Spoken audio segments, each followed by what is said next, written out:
Happy New Year, mi amigos. Today is a new day, and boy, what a rough start we got. So I thought it would be nice to brighten the mood by starting some recent type of videos I've been wanting to do as an evolution for this channel. Ranking videos! And I thought it would be fun to start this trope with one of my favorite things in this depressing world. Movies! I love film, and as someone who wishes to pursue acting as a career, I made it my goal to use film as preparation and training to test myself the art of this career. Thankfully, 2025 gave us a bunch of incredible movies. I think 2025 might have been the best year of films of this decade so far, because we have received some creative classics, engaging stories, and mostly beautiful projects from dedicated people. But I did say mostly, because yeah, we still got stuck with duds that taste of laziness and bullshit. So that said, today I will be ranking all of the movies I have watched in 2025, ranked from the worst to the best. Yes, I said the ones I watched. Sorry, but I am going for the ones I checked before the 31st of December. There are going to be movies that you guys probably liked that I did not check out that year and will not be on this list. Whether because I could not visit the theater enough, saving for Oscar season, ran out of time for my deadline, or just straight up did not want to see. I refuse to watch War of the Worlds. I'm aware it is ass, but it would be last if I did check it out. Apologies. I will display two more obvious rules now that I discussed why some films do not count. We are going over 34 movies, so buckle up. It will be long because I will discuss all of their building blocks. If that is a problem, I do not blame you, and you are free to dismiss. This is also my opinion at the end of the day. If you disagree, that is fine. If you wish to share your opinions, you are welcome to. If you respect it, great. But be disrespectful, and I'm not gonna be muy bueno. Now, with that out of the way, let us begin this journey. Vamanos. Congratulations, you just won my mixtape. Psych! You suck. I'm gonna be honest with you guys. I purposely watched some duds this year, and it is mainly because I like balance. I want to give a variety of my enjoyment and disappointment, and in this case, punishment. Still did not mean I was gonna watch War of the Worlds. Anyways, we for sure had some terrible adaptations / reboots this year, did we? So it must be predictable that one of the Disney live action films is last, right? Believe it or not, they are not even the worst movies I've ever seen. Oh, they still suck. However, I saw something I never wanted to see, but did because I knew this would be Smurfin' last. Yep, last place unshockingly goes to the 2025 reboot of the Smurfs. Holy moly, I have never felt like I want to shut something off so quickly before.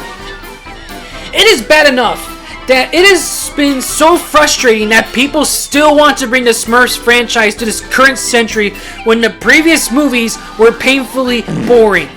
Even the franchise itself does not hold up anymore. It was pretty fucking annoying back then. And that is insane to say because I like the Smurfs when I was young. Look at the merch I still have at home. But I grew up, and this movie is still something I will not show children. Since it is by far the embodiment that the Smurfs have overstayed their welcome. It is abysmal. But what even is there to say? You know why it's ass. It combines all the previous movies into an even more painfully generic story with the more frustrating writing because we just had to stay hyped for the kids. The first 3 minutes of this stupid dance party were the most painful shit I ever sat through. What was the point of involving real life in the story? Seriously, why? Speaking of music, it sucks. It is so irritating. The composed score is forgettable, and the actual songs are forgettingly boring. Setting is Bender done that level, and the animation is still ass, as it literally looks like AI, with some pitiful Pacing aside, this is how angry I am. It makes me jumble up my words. It is also painfully unfunny with stupid gags and dull emotional moments. Lazy theming with baffling execution. Speaking of lazy, I guess we still must continue the trend of casting Smurfette with a singer. And Rihanna is definitely the worst voice actress of her. She was okay at home, I want to say that. But here, she's just so dry. And Smurfette in general was girl boss annoying. It gets better because our lead is notable prick James Corden, who plays a generic hero Smurf who has no characteristics. I am not kidding. No, Smurfs are one note and annoying. We got long lost brother territory for Papa Smurf with more annoying Smurfs. Seriously, that scene with Ken and Smurfette made me wish I could shoot both of them in the skull. How about our villains? Remember the trope I mentioned? Yeah, the villain is Gargamel's generically pathetic brother. Even Gargamel is insufferable since he is an annoying man-child with a painful voice trying to act so evil. Even the other side characters are irritating. Like that stupid turtle played by Marshmallow, or what's his name, who was not cringe but pathetic as a henchman character. God, I have nothing else to say anymore. This film sucked, obviously. It's dull and painful, and at this point, it is clear nobody cares about the Smurfs anymore. And if you do, fair, I guess. But I, for one, do not need to see these outdated little bastards anymore. Let us move on now. Alright. So, now it is time to talk about a Disney live action in this spot. Now, I truly expected to really hate the Snow White adaptation, and it is not the one we are discussing. But it is still bad, and we're going to talk about it next. But right now, we need to discuss the other adaptation, Lilo and Stitch. Oh my god. You guys love this adaptation? Because if you do, I'm sorry to say this, you definitely forgot everything about the original. Because this sure as hell ain't the adaptation of the original I love. This is a retelling. And it is a really bad retelling. I hate this movie. And do I need to explain the main culprit to this bullshit? Sure, gladly. First off, again, this is actually a bad retelling. Great idea to change everything the original stands for, just for a chance of realism. Great idea to have Nani leave Lilo behind with the neighbors to pursue something she can easily do in Hawaii instead of overseas. Speaking of which, because of all these retellings that ruin the definition of Ohana, let us make our main ladies even worse. Nani is actually insufferable here. She's just a massive jerk, and her relationship with Lilo, who quite frankly is more annoying here, is pretty harsh. What else was changed that sucked? Oh yeah, because they gave up on trying to animate or justify Gantu's inclusion, Jumba is now the main villain, and he is atrocious. His pure evil ego persona is just annoying because he refuses to shut up and become unfunny. Also, Zach Galifianakis is so bad here that he made some shit AI from a video sound better. Bleakley is fine here, but worse than his OG persona. Bubbles is just goofy here. Should have brought back Ving Rhames. Nani's original voice actress came back to be the social worker who is boring. David is more of a gooner here. There are more things I did not like here besides the obvious. It is dull. It is unfunny. And it is atrociously paced, since now every live action adaptation rushes the original scenes to add new pointless filler. Do I like anything? Cinematography is decent, and Tutu is an okay new character. And thankfully, while just good, Stitch stays the same and is still pretty cute. But bringing this up just reminds me of something. This is just Woody Woodpecker live action again for me, with the same positives and negatives. Only I would prefer this because it at least is not bastardizing its original content. Sorry, but Lilo and Stitch was really bad. And I hate that it succeeded because all the damage the one before did was ignored because we're getting more now. Speaking of the one before... Coming to near you. Me, a Mexican, jumps back over the border!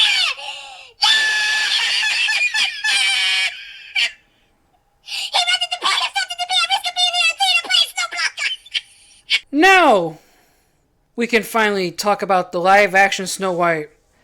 The one I thought I was going to hate more, and I guess I was wrong. It is not the worst thing ever. It's just plain bad.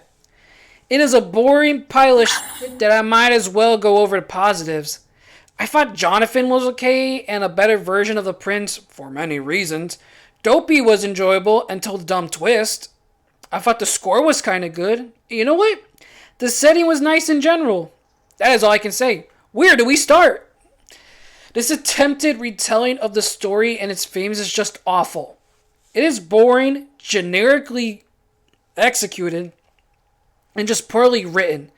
The backstory in the beginning bored me to hell. I get what they were going for, but at this point, Captain Marvel is looking better. This is another dull, slow live-action story, but at least it is not worse than Lilo and Stitch. I said the score was kind of good, but the songs are hella forgettable. The editing is bad, the other dwarfs are annoying, and they look horrendous with their CGI. And lastly, let's talk about our leading ladies. Evil Queen sucks here. She went from an evil tyrant to a pathetic, unthreatening diva. I do not need to explain why Gal Gadot sucks at everything, so let us move on to Snow White herself. She's not awful, just generic, and that is more on the writer's fault, which gives Rachel Zegler her weakest performance. And I feel bad because I know she can be good, but here she just did not give her best. So Snow White was just bad. It was dull, ugly, characters written worse, and honestly, it just holds a bad rep. I do not need to go further into why because it is obvious. All I can say is I hope Zegler receives a better role so she can give her best again. Disney was just not giving one. Stink face. Electric Boogaloo. Oh, very good, very good. Well, now that we have gone through the obvious stains of the year, let's talk about Netflix's biggest disaster of a project that somehow cost over $300 million. The Electric State was so incredibly lame. Keep in mind, I did not read the novel this was based on, but I've seen from many other opinions that I have read it and called it a joke of adaptation, which, how? You got this budget, the Russos who directed the Avengers, and A-listers. How? Ever heard of the term derivative? That is this whole film. Here is why this was called a bad adaptation. Every tone was switched to the most basic sci-fi cliches you have already seen. Robot dystopia. War with robots. Weird-ass VR. We've seen this before. The dialogue writing is painful and the tone is just blank. Michelle is as generic and blank as her actress. Keats is pointless and an annoying jackass, and just Chris Pratt playing a worse Star-Lord. Yeah, I used to love Pratt, but this is where he is starting to lose his credibility. Skate is your generic annoying CEO villain. Ke Huy Quan is just forgettable and will get worse than this. The robots are very half-likable but insufferable, like that bot that tags along with Pratt, and mainly just fails to deliver something emotional. Like, sorry, I felt nothing when Michelle pulled the plug on her brother because of how poorly executed it was. If I had positives, as I said, I did like most of the robots, such as Cosmo and Mr. Peanut. Every scene with the robot hideout in general was cool. And you know what? The effects are actually good. But this does not save the film. It was dry, basic, and a pretty lame film. But it's good if you want to see a robotic Gus Fring. Why is there an $800,000 charge on my credit card? Dad, I'm a material girl. I am sorry, y'all, but I did not like The Materialists, and I do not even know what to talk about. This was so boring that I forgot everything that happened in this movie. I mean, it is your typical generic romance story, which I hate more than stupid horror. But I guess it is a horror, because this focuses on the love triangle trope. Dakota Johnson plays a dating hotline worker deciding if she wants to date this new hottie or her ex-hottie, accurately played by Pedro Pascal and Chris Evans, who give solid performances. But Dakota Johnson proves my point. She is overhyped because she is so robotic and unimpressive. Megan Fox in FNAF 2 was better. Let that sink in. But I do not remember anything else. Chris and Pedro carry this film because everything is just boring. Structure, cinematography, pace, all the butter. It's a basic, boring romance movie. Moving on.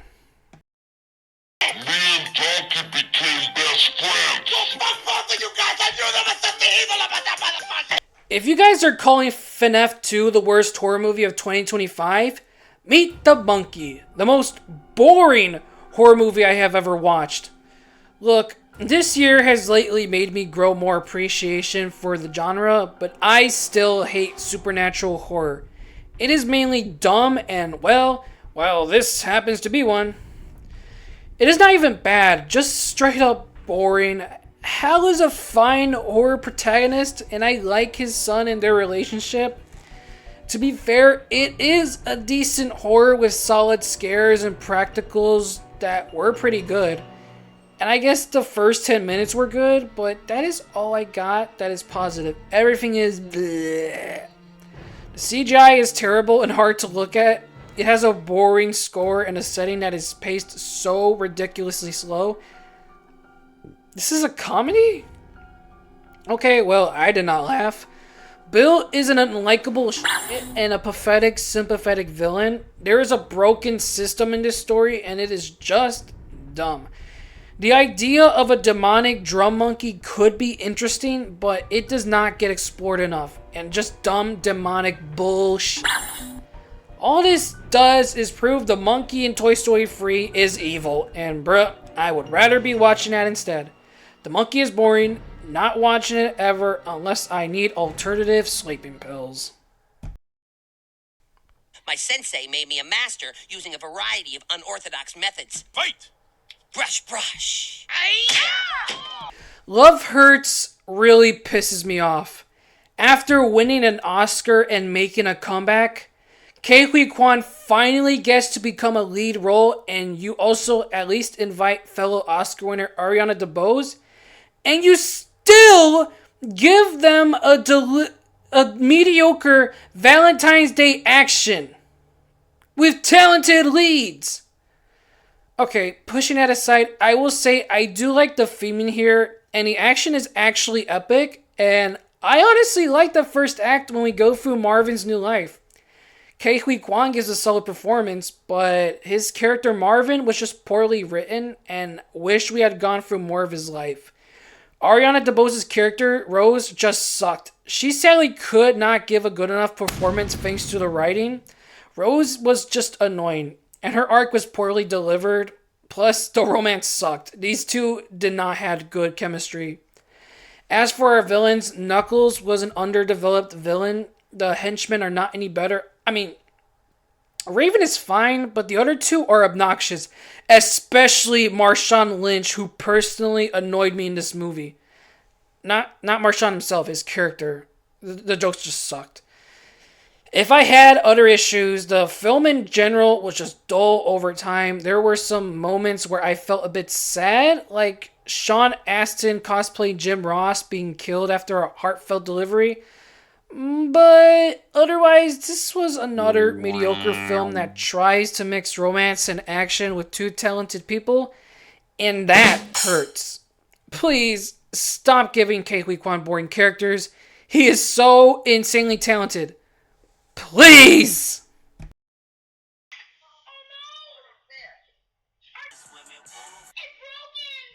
I was actually hoping the Amateur would be maybe cool. I mean, the trailer made it promising when Rami Malek killed someone by exploding a glass swimming pool on a skyscraper with them on it. Whoever designed that, by the way, should be fired as an architect. This is dangerous. Sadly, I didn't enjoy this movie much. I mostly found it boring and a poorly written spy action thriller. I mean, I like the idea. An introvert is the action hero who uses his intelligence to kill since, well, he has no killer instinct. It just delivered weak. Charlie is sympathetic enough, but was just boring, and his no motivation continues to curse for anyone who is an action hero's wife. Also, is it just me, but Rami Malek did not give a cool performance. Feels like he just gives boring delivery. The villains are cartoony evil, and that is annoying. And that applies to both sides of the coin. The pacing also gets messed up because of how sluggish the whole movie is. It did not need to be 2 hours, and you have your typical dull tone and basic dark scenes, but I did have some things I truly liked. Henderson is actually a pretty good mentor figure who is just following orders but respects Charlie's skills. The cinematography is actually quite decent. And yeah, whenever we are following Charlie in action, it is totally peak and creative in how he takes revenge. That final confrontation was kind of cool. Aside from that, this was just your usual mid-spy action trailer. It truly had a lot of potential, but it just did not deliver enough and felt so sluggish to watch through. There was another action that did a hero subversion that I thought did better, but we will get to that eventually. It be the night guard! The night guard? The night guard? Dodson, we've got Dodson here! Oh dear, where do I begin? FNAF 2 is without a doubt the biggest disappointment of the year for me. Keep in mind, I did actually like the first movie, so the fact that I find this a mixed bag of a film is crazy. How is that possible? I need to make this clear, when it comes to movies that show franchises I like, I make sure to create opinions as both a film fanatic and a fan of the series, this being FNAF. And that is the issue. I enjoy it as a fan, but I felt bummed out as a film fan, so there is the big problem. It is just a fan-made film, even more than the first one. And let us make this clear, being a film just for fans is not a problem, but when you also cannot make it a well-made film, there is going to be problems. In this case, this film relies so much on lore that it basically means it made its own lore, and I actually hate it. The story was just a mess. Everything is just scrambled around, and it just makes you confused. We do not get enough fleshing out on any of the new characters. Some rewrites did not work. There is a lack of danger and a blatant cliffhanger that sucks because what the hell happened?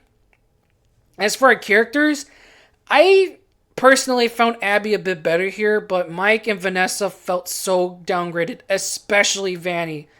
I think the toy animatronics are cool and well voiced, but the new characters felt underwritten or annoying. They got Nedry here, and he is not as funny and unlikable as he was in Jurassic Park. Hey, at least he gets crushed by another big bird. I will say, as a horror, it is truly an improvement. It is scarier with better kills. However, it also feels weak because the stakes are small when the trailers already spoiled the only kills of the movie. And the cinematography is obviously the highlight. I mean, the animatronics always look so vibrant. So overall, this whole movie was a blatant mess. It clearly was just made for the fans and made the story a clusterfuck of war insanity. It looks good. It is truly scary. But I am likely watching the first more. And I'm going to be honest, I am not looking forward to the third if it does get made. This is not the only... let me rephrase that. This is not the only average video game film we will be discussing. Do not worry. Blue collar working man. So, we got another yearly Jason Statham action movie where he is killing and kicking arse while in an occupation. Previously, he was a beekeeper in a solid movie. This time, he is a construction worker. It was just average.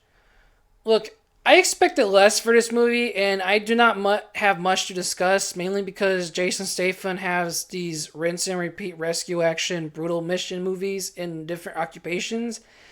And while it was not as poorly made as Meg 2, it was just not as impressive as The Beekeeper. I will say Statham's character is solid, and the Garcia family is truly likable, especially the daughter who was a badass hottie. I think this, in a way, is relatable. I mean, if Levin was real, I bet you half of ICE would be dead if Jenny were abducted. It has your generic action tone, but honestly, I found the dark tone and action well placed and executed. And I have a soft spot for Chicago being the setting, especially when it covers most of the depths of the city. That is sadly the positives I had. The story is so underdeveloped once the journey to find Jenny begins, as well as the tone in terms of themes and Levon's character arc, pacing and editing are pretty weak, and the villains suck. They are all annoying or generic Russian mafia punks, and I wish we fleshed out other friends like Gunny, who is David Harbour being Hopper but blind. Overall, it is just your tolerable action flick with Jason Statham. It is harmless, but it is not fun. Just watch Beekeeper instead, or if you want a cool action movie in 2025, we will get to that option soon. I promise. Chicken jockey! Oh man, I've been waiting for this moment. Minecraft, the movie, I'm not saying a movie because I don't care, was the experience of a lifetime for sure. It was the worst time I ever had going to a movie theater. And I blame all you kids with your inability to shut up in a public space. You had me swear in public. How annoying do you have to be? But I apologize for my behavior. I hope this banter makes it clear that this was a very fun movie to make you feel like you are in hell.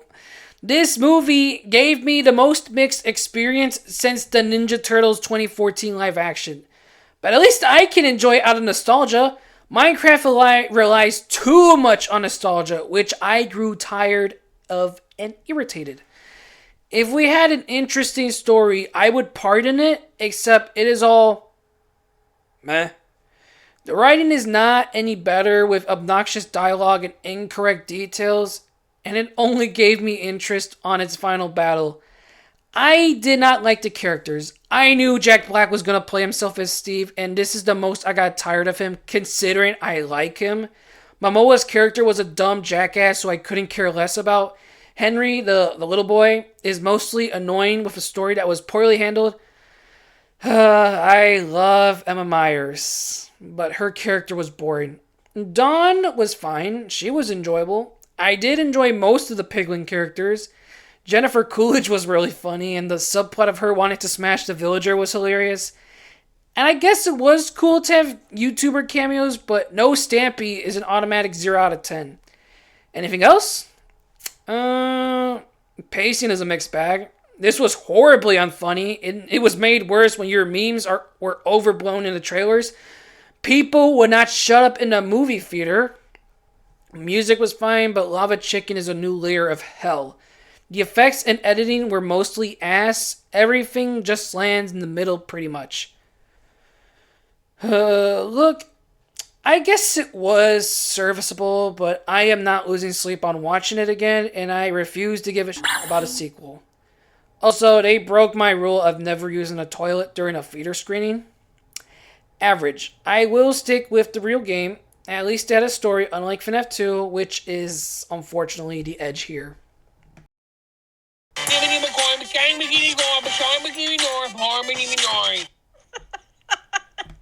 I just want to make it clear that I wrote this after the Oscar nominations, and to show I have grown acceptance, I will not be bringing this up in this segment. With that said, Elio was actually not so bad, and honestly, the blame just goes for Disney's lack of care for the film. However, this was, alas, one of Pixar's weakest films of the decade, and in general. But I think the blame again can go to corporate Disney, considering this is the second project of Pixar's that was forced to rewrite for reasons I will not discuss because I am not really part of the demographic and wouldn't be strong enough of an argument. I will say the story and writing are actually fine. The star was simply good. I liked the moments in the Communiverse, and I did enjoy the third act, even if it had an abrupt conclusion. However, the conflicted scenes are moments I have seen before, and that includes the lie reveal. No thanks. Elio is fine, but he was pretty annoying and hard to sympathize with sometimes, despite his relatable issues. I do like Olga, and while she is an aunt, she reminds me of my mom, and it is good to see Zoe Saldana in an actual movie. And I really love Gordon. He is adorable and funny with a likable story. Lord Grygon was a decent villain. Could have been fleshed out more, but hey, I liked Brad Garrett's return to Pixar. Speaking of voice, I did enjoy the Alien Council. Helix had a funny voice, and Questa was quite gentle, but I could not care less about the other characters. It was funny at times. It was a bit sweet when we get believable connection from Elio to his aunt or Gordon. Some themes were handled well, but sometimes they could use more focus, like courage and family in the third act, but it does have cool world building and a decent adventure with some sci-fi twists. The pacing can be pretty off at times with usual rush in the plot. I do really like its score and the really great setting. The alien designs were impressive. Its animation of the characters is just okay, but its world effects and editing are pretty good. So overall, I do not hate Elio. It is pretty enjoyable, and as a film, it is just passable. It is decent, but not one of the Pixar movies I will revisit all the time. Unless a young relative asks to watch it. Sure. That's all. Uniform, but I'm pretty sure he wouldn't like this. So you're saying thruple? Didn't say that at all. So you're saying thruple? Can't control this. So you're saying thruple? Life is chaos. So, before 2025, I have not once checked out fellow director Jung Boon-ho. I have heard of him and objectively his masterpiece Parasite, but never seen it. That was until I saw his recent movie, Mickey 17. And I was definitely excited to check out Boon-ho's style of movie making, so understand when I say I was actually a little disappointed after watching this movie. I do not hate it, however, it is just heavily confusing. I just did not understand a story in general. Like, I think it is a cool concept how we follow this loser that signed up to be a living test dummy and gets restored from a human copy machine, which is kind of cool. The stuff with the creepers is interesting, but I was left puzzled after the whole war with Kenneth. Mickey himself, I think, is likable enough, and Pattinson was one of the actors this year that score in playing two people. Ruffalo was kind of good for a character that acts like Trump. Nasha is a solid love interest, though I did not enjoy the rest of the characters. They were either annoying or one note. I will say that while the cinematography is forgettable, the effects and setting are pretty great. It has solid editing, but it has a very messy pace. It can be entertaining, but it is mostly dull and, like I said, confusing. I do not have enough to say. The best I could sum this up was that it is nothing special, but it is a very decent movie. But next time, I think I might check out Parasite. If I ever want to see how good Jung Boon-ho can go, Mickey 17 was not enough. Also, if I were Mickey, just a Dorothy, she was nicer to him than every other female character. Aw, what's his name? His name is David. Hello, I am David. I'm sure so many of us have definitely read Captain Underpants before, during our childhood. Personally, one of the best childhood books ever. Yeah, it is the embodiment of toilet humor, but that is why it is special. Dave Bilkey writes it so greatly.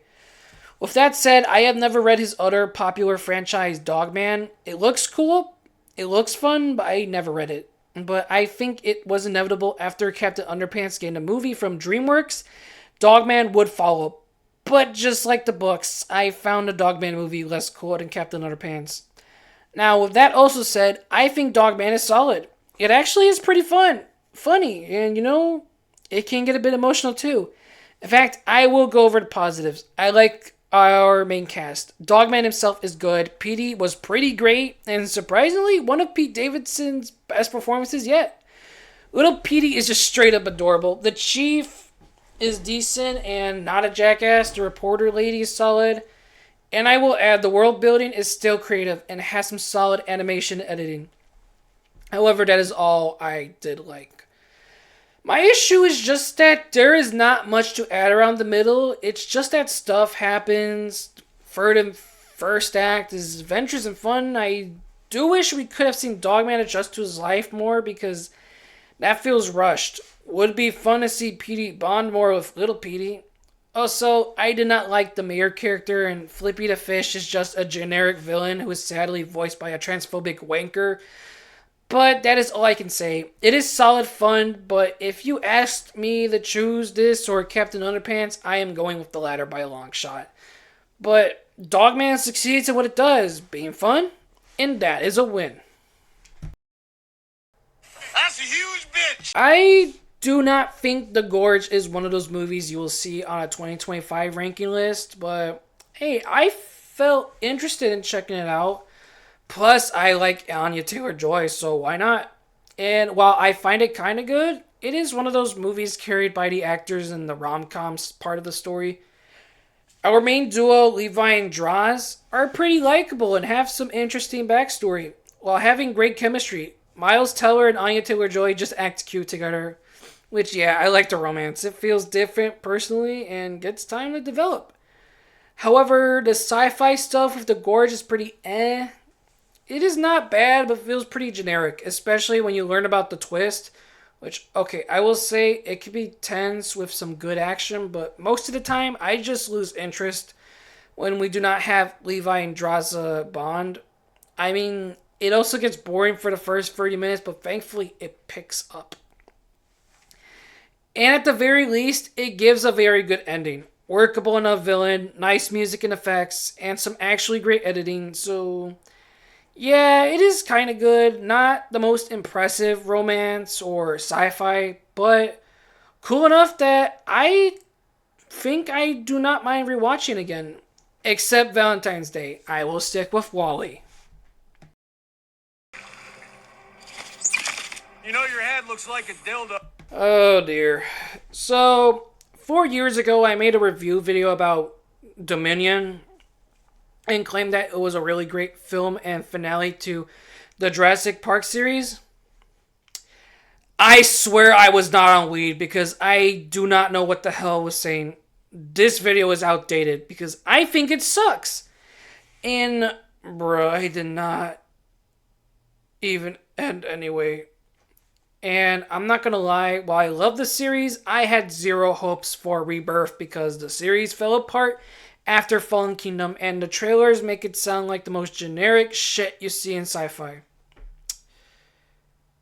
It's actually a good movie. And this time, I mean it. Yeah, we finally had what feels like a Jurassic Park film, while adding new stuff that does not feel bad. With that said, I do have problems. It takes so long for the adventure to start. It has a bit of cliches and awkward dialogue choices and has the weakest world building in the series. And my two biggest problems are that it probably has the stupidest reason for the danger to exist. If you want a hint, it involves a Snickers bar. And like modern Jurassic Park movies, it's too pussy to have some good kills. I mean, it does, but we have little to feed to the dinos. I mean, there was even a cop-out that does not make sense. With that said, I enjoyed everything else. Yeah, the story is pretty basic. Get blood from giant dinos for medical purposes on some island we never heard of in this series. But at least it gets executed in a way that feels like the first movie, but also in an opposite way, which I do not mind. It takes a step up in its effects and editing, even though the D-Rex looks stupid and is stupid. It continues to keep a classic level in its music, emotional moments, and hell, it actually feels darker and tense. Plus, I do like our cast. Zara is solid enough as a protagonist, but at least she has more character than Owen Grady. Jeez, I can't believe we used to like that guy. Duncan is just great. Dr. Loomis is just funny and a likable dinosaur nerd. Krebs is actually a good villain in a pathetic way. The Delgados are a fun family. And Dolores is precious and should be protected at all costs. Anyway, good movie. But please retire this series. I love it enough to let it rest. Damn it! Dang, you look good. Green is my new favorite color. Man, if you thought FNAF 2 was a disappointment, wait till you hear about Wicked for Good. I was so excited to see this part 2 because I really enjoyed the first part / act, and this was my way of being introduced to the musical. I guess the Broadway nerds were correct because, man, this was way weaker. Don't get me wrong, I still think it is pretty good. However, there was just so much that felt fumbled, and I think the main reason why is just because of this act's attempt to connect the musical to The Wizard of Oz, which mostly missed. The story just tried. I messed it up. We're gonna cut the crap. The story just gets confusing when they try to connect both stories, and as a result, it feels like the characters were not written enough to feel interesting. After all, the pace drags and rushes often, so it gets past any explanation of how do they become this? How does this occur? Why are we singing right now? Speaking of that, the songs in here are so unmemorable compared to the first Wicked. I forgot every song except maybe Free, and none of those are the new songs made. Michelle Yeoh is really not her best, even more so as Madame Morrible here. However, I did like some things. The cinematography actually feels more improved here, like I said. I liked a few songs, such as No Good Deed or Wonderful. It is still strong in being emotional and tense with scenes that I truly did enjoy during the movie. Elphaba and Glinda are still fantastic characters. Fiero is great, though I wish we expanded more on his connection to the Scarecrow. Bach is still a simp, but I think his transformation into the Tin Man and Ethan Slater's portrayal is pretty cool. The Wizard is a little more enjoyable, and the Lion is solid. Everyone else is still pretty decent. So in all honesty, I do not hate Wicked for Good. I found it mostly good, but its attempt to connect with The Wizard of Oz gives a very disappointing act 2 in the end, just like the musical it is based on. Honestly, I am most likely only rewatching the first, and that is it. The fact that it went from 10 Oscar nominees to nothing just feels horrendable. Well, we reached the halftime point, so instead of making some stupid ass commercial, I would like to share a pretty short story. So, we're gonna just talk some nice stuff that happened. So, I think I've discussed this before. I have been trying to start my career as an actor because that's something I want to do in my life. It's just like starting college, of course, but that's something I want to do. So I'm currently in a production for the stage adaptation of The Birds, not the Alfred Hitchcock movie, the actual novel the movie was based on, and it's pretty fun. I play Tierney, which he's only in one scene, but I don't mind. Because, hey, it's a job. I take the job. If it's one scene, cool. As long as I get to act. You ever had thoughts about the fact about that world where the world is a wasteland because of killer birds? They just talk about small birds, but if this occurs worldwide in the world, man, I feel sorry for Australia because y'all know emus, right? Those are big ass birds. I'm pretty sure you'd be reliving Jurassic Park with that that situation because imagine seeing these big birds ready to kill you. Oh no. Oh, God, crikey, these birds are gonna peck my heart out. Remember, imagine how big those dudes are, and they're killer now. They're gonna peck you like a knife. It's gonna feel like you're being stabbed by a person, but it's a bird. And speaking of knife, don't get me started on ostriches. Those dudes have big talons in their feet. They're gonna slice you even more than they usually do, which is scary if you think about it. And you know what's funny? Imagine how deadly penguins could be if they count. That'd be the funniest stuff I've ever seen. Killer penguins. Oh, wait. We already have that. They're called the penguins of Madagascar. You know, that's another thing. What if this happened in Pokemon? Oh, man. The human population would already be dead if Pokemon had the bird situation. I mean, one of the legendaries is a big, giant bird. Ash Ketchum's dream would just be him going to heaven because that bird would just be killing him and Pikachu. Oh, God. Well, I think that concludes our halftime. Let us move on.